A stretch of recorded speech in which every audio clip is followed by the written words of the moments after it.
ñu remercier bu baax service commercial ñëwaat ci plateau bi Abdoulaye aujourd'hui bu ñu ko waxee instant bi un conseil interministériel ñu ngi koy tenir ci sphère yu Diamniadio les dafa mel ne les choses se suivent et se ressemblent à chaque fois qu'il y ait un drame ñu woote ndaje woote conseil interministériel sur la question aujourd'hui sur la sécurité routière lan ngay xaar ci boobu conseil interministériel am na jàpp ne il faut des mesures très fortes draconiennes et pérennes. conseil boobu du ma si xaaragum dara tant que génnuñu si wu annoncer au-delà d'annoncer les décisions ñu gis l'application des décisions sur le terrain. Parce que du gulet encore une fois ñu jël ay décisions partant de conseil partant de réunion partant de rencontre defar ba pare annoncer ay décisions waaye décisions yooyu da ngay gis ni effectivement duñ ko topp te duñ si def li nga xam ne moom moo si war. Donc damay jàpp ni depuis lors que l'on parle véritablement de la lutte si li nga xam mooy accident yi am si kaw tali yi te ay nit yi si faatu. def naa ne boobu ba léegi bu doon décision yu ñu tënk yëpp appliqué nañ ko boobu ba léegi Sénégal lay faatu si kaw tali bi wàññeekoo na bu baax te ñun dañuy wax rek les morts mais les blessés graves ñi nga xam ne séquelles à vie la ñuy garder ñoo xam ne perdre nañu toute forme de mobilité. am na ñoo xam ne dañoo paralysé de la tête aux pieds mënatuñu lu dara seen bopp am na ñoo xam ne fa la ñu jaaree ñàkk seen i gis-gis gisatuñu dañoo mujj silmaxa am na ñoo xam ne amatuñu loxo am na ñoo xam ne amatuñu tànk mais ñooñu tam da leen di fàtte traumatisme boobu ñuy dund alors qu'ils étaient des bras économiques pour leur famille des bras économiques voilà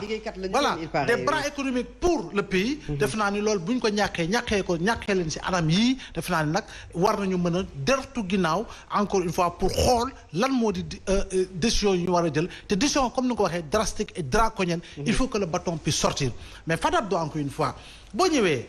encore ñuy wax toujours renouvellement ça a commencé avec le président Abdoulaye Wade avec l'introduction des bus Tata ñu ne woon progressivement les car rapides et les Ndiaga Ndiaye vont disparaître car rapide et Ndiaga Ndiaye vont disparaître j'ai l'habitude de le dire parce que man daf ma def traumatisme le car rapide le plus jeune am na 41 ans 42 ans parce que Saviem bi defar car rapide 82 la tëj oui 1982 la su entreprise boobu tëj. Saviem Berlier bi nga xam ne mooy defar camion suuf yi 79 la xaw ma la gëj a defar la kii donc encore une fois il faut quand même que ñu mën a jël ay décisions pour mën a xeex li nga xam moo di lii xew ci kaw tali bi mais au-delà de l'insouciance et de l'inconscience également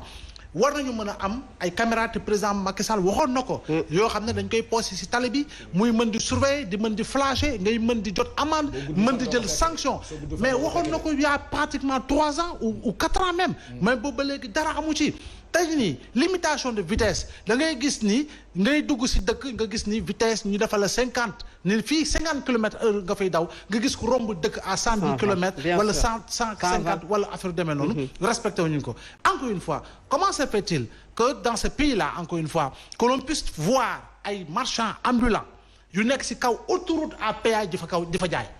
comment naka lañ ko mën a xalaatee ay marchands ambulants nekk ci kaw autoroute taxaw di fa jaay ak oto yi nañ fay xottee ak vitesse gi ñu fay jaaree scooter yi nañ fay jaaree moto yi nañ fay jaaree encore ngay gis charrette yoo xam ne dañuy emprunter l'autoroute à péage charrette yoo xam ne dañuy emprunter la voie de dégagement nord voie yi nga xam ne oto yi à haute vitesse lañ fay dawee donc encore une fois laisser-aller bi moo bari tey jii nii nous avons laissé exploser le phénomène des motos Jakarta à Dakar. C'est loolu également. C'est un autre problème. Nous avons laissé exploser le phénomène waxuma warut am abu mais war nañ ko encadrer dès le départ war nañ ko encadrer dès le départ. voilà war nañ ko encadrer. Abdoulaye Jakarta moo war a transporter ay nit. non déggoo ma dama ne xam nga si je le dis. malheureusement des mesures politiciennes. wala bay-bayal parce que ku nekk ragal nga ko wax parce que jàpp nga ne am na boo ko waxee. même dans l'opposition ndaw yi mën nañ la bañ a voter wala ñu mere la mais parce que dans d'autres capitales en Afrique de l'Ouest boo demee Ouagadougou boo demee Lomé boo demee Cotonou boo demee Bamako en réalité dafa bokk ci li nga xam ne léegi loo ca gis ci foofu non dama ne dafa bokk nan la def décor bi dans ces pays là non dama ne dafa am décor mais effectivement anarchie totale boobu moo tax tey jii nii da ngay taxaw parce que ñay dawal deux roues ñu ci bari amuñu permis kon xamuñu code de la route du tout xamuñu code de la route da ngay ñëw taxaw ñu lay doubler droite 5 di la doubler droite 6 di la doubler gauche ñaar nekk sa kanam fukk nekk sa ginnaaw yow sa bopp nekk au volant de la voiture da ngay jaxasoo rétroviseurs yi ñu ngi koy toj ñu ngi damm ay xoosante ay lu ne ba pare ñu si bëri duñu taxaw dañuy accélérer parce que amul benn këyit. ce n'est pas normal que moto am CMC donc war a mën a daw si tali bi nu mu ko neexee bay transporter nga koy fayeku. encore sans casque sans mesure de sécurité ni rien du tout. boo ñëwaatee encore une fois Dakar si on ne fait pas attention Dakar risque. Abdoulaye leen dama ne kii Abou Diallo leen dama bi mu yéegee takkul casque. non du ko jox casque déedéet du la ko jox. non du la mais loolu aussi la responsabilité elle est partagée. moo tax ma ne la encore une fois. c'est grave quand on met en avant des calculs politiciens. le plus souvent dafa am loo xam ne doo si yegg en termes de prise de décision Khalifa Sall quand il a dit que marchand ambulant yépp lay teg si tali bi il n'y avait-il pas ay nit yu nekk si politique dem si jeune si marchand ambulant yi ne leen kii xeex leen ko bu leen ko falaat voilà nangam et pourtant les Dakarois l'avaient réélu en 2014 donc encore une fois il faut que état di nangu jël ay décisions les décisions doivent être fermes encore une fois tant que jëluñu décision ferme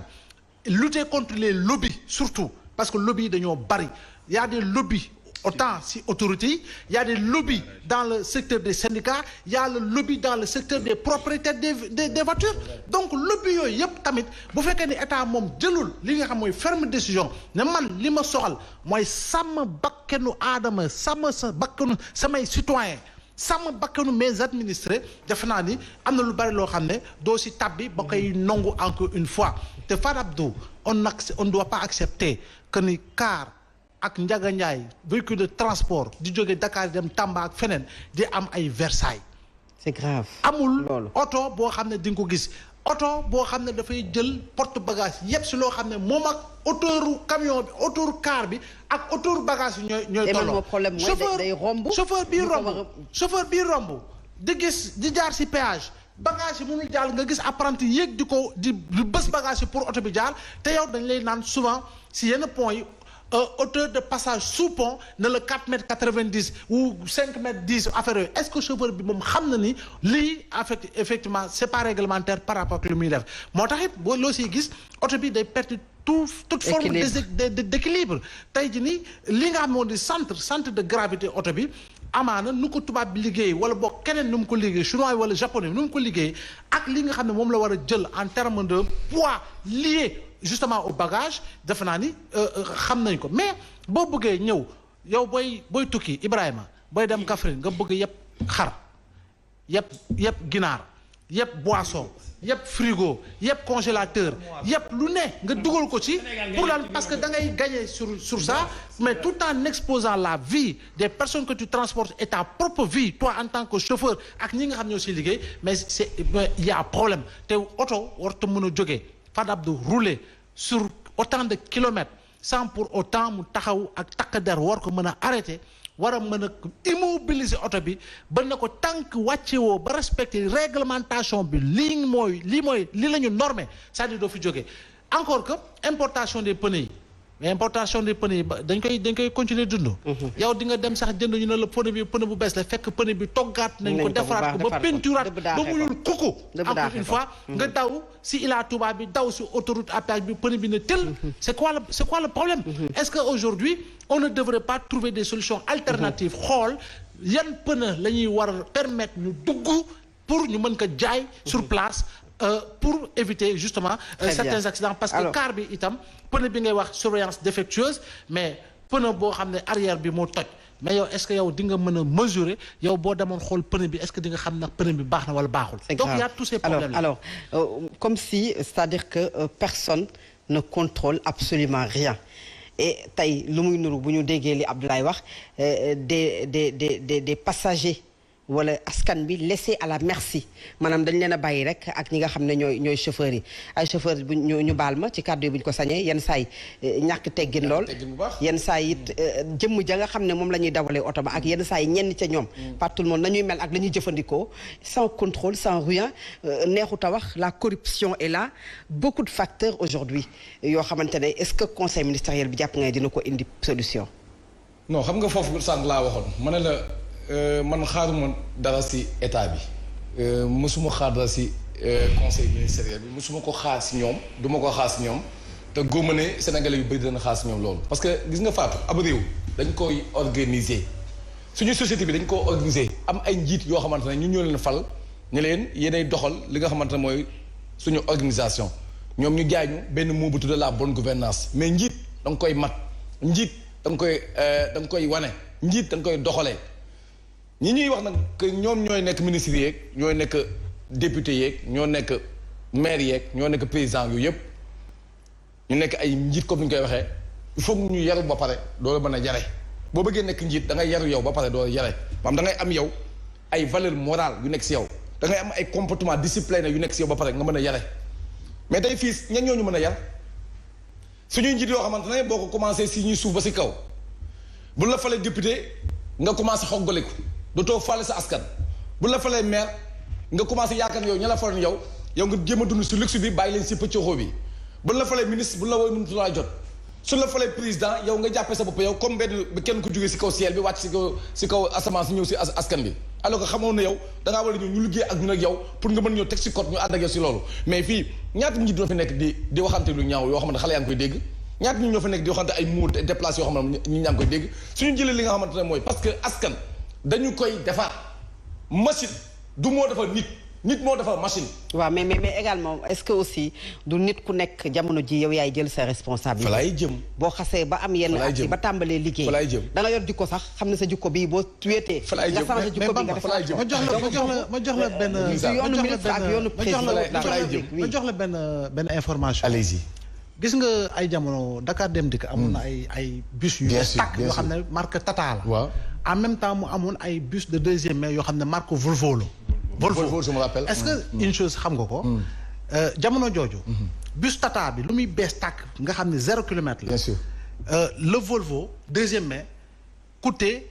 2 fois et demi le prix d'un bus Tata tout neuf flambant neuf. dégg nga ma est-ce que. comprends nga dégg nga ma bu baax. c'est-à-dire que le prix d'un Volvo jamono jooju deuxième main. valait 2 fois et demi le prix d'un bus Tata flambant neuf. cela veut dire quoi. mais la qualité des voitures aussi peuvent. waaw non foofu laa non foofu laa wax. foofu laa non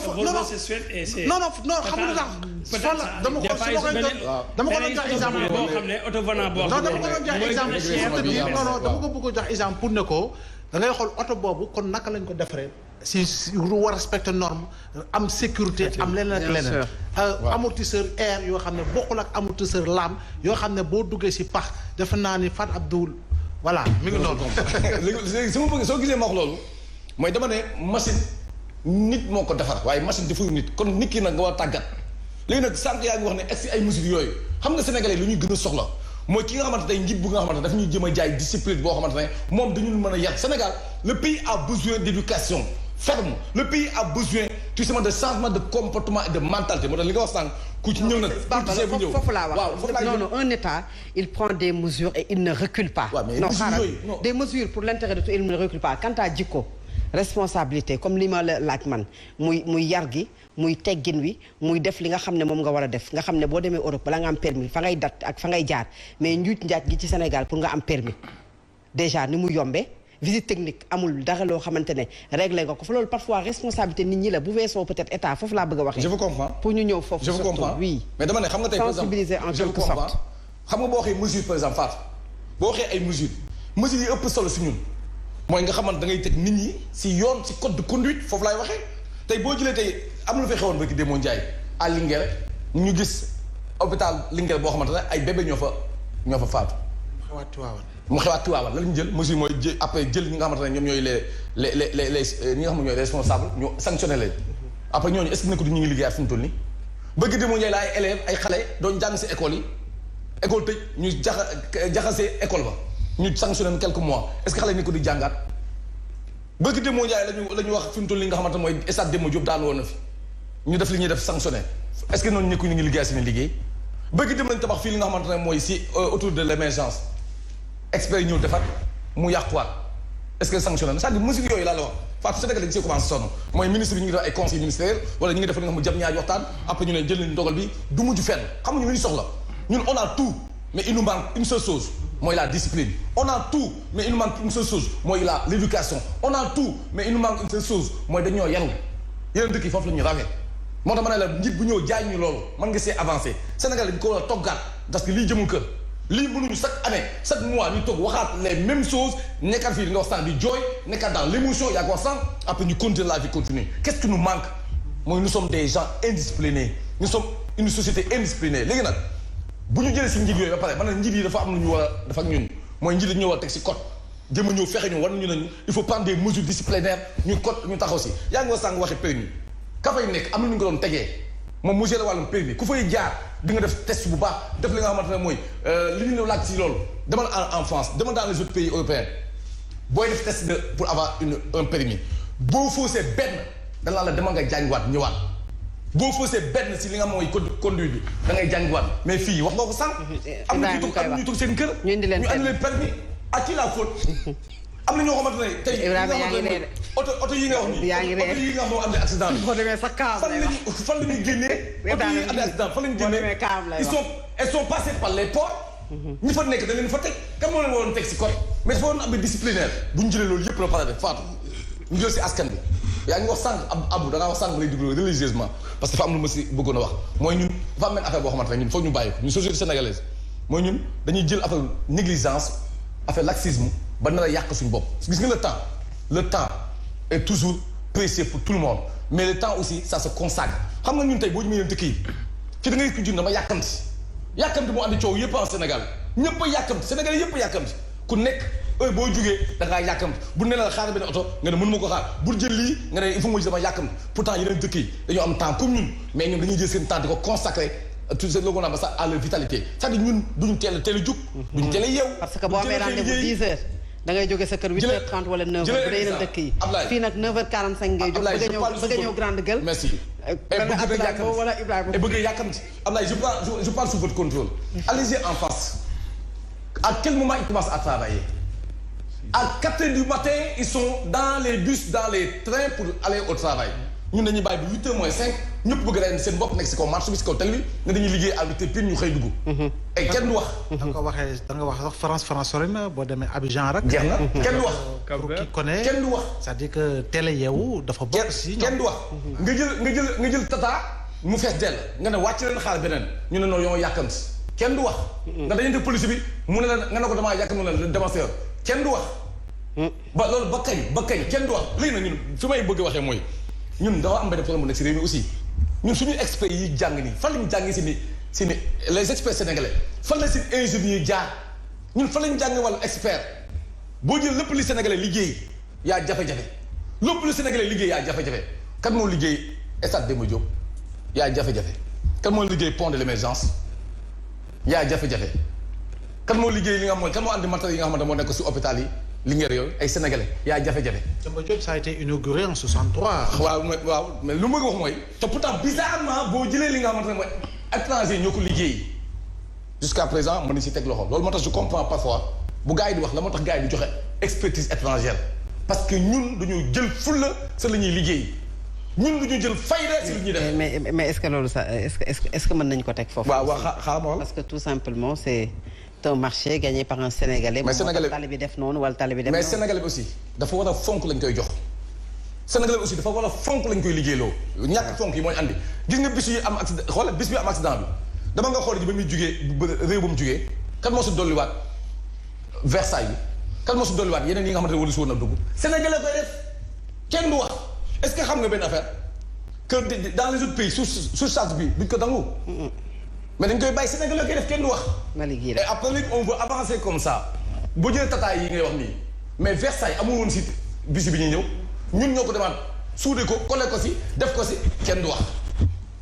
avec ça on sera comme ça jusqu'à combien d'années et des mesures prises également Ibrahima Pouye mais sànq Abdoulaye dafa rappelé Joola nit ñi jàppoon nañu ne Joola